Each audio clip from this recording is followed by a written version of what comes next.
ক্ষমতাচ্যুত হওয়ার আগে সর্বশেষ যেই দেশে সফর করেছিলেন শেখ হাসিনা, সেই চীনেই প্রথম দ্বিপাক্ষিক সফরে আছেন অন্তর্বর্তী সরকারের প্রধান উপদেষ্টা ডক্টর মোহাম্মদ ইউনূস। সফরে দুই দেশের শান্তি, সমৃদ্ধি এবং স্থিতিশীলতা প্রতিষ্ঠায় চীনকে আরও বৃহত্তর ভূমিকা পালনের আহ্বান জানিয়েছেন ডক্টর মোহাম্মদ ইউনূস।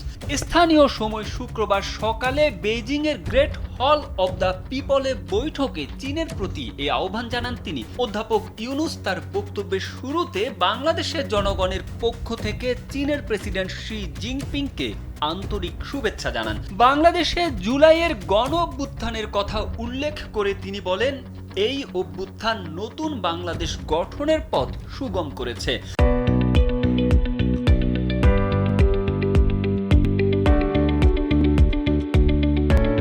চীনের সঙ্গে তার দীর্ঘ সম্পর্কের কথা স্মরণ করে প্রধান উপদেষ্টা বলেন, তিনি সেখানে গ্রামীণ ব্যাংক ও সামাজিক ব্যবসার প্রচলনের সাথে যুক্ত ছিলেন। বৈঠকের সময় তিনি রোহিঙ্গা সংকট নিয়ে আলোচনা করেন এবং মিয়ানমারের রোহিঙ্গাদের নিরাপদ ও সম্মানজনক প্রত্যাবর্তনে চীনের শক্তিশালী ভূমিকা রাখার আহ্বান জানান।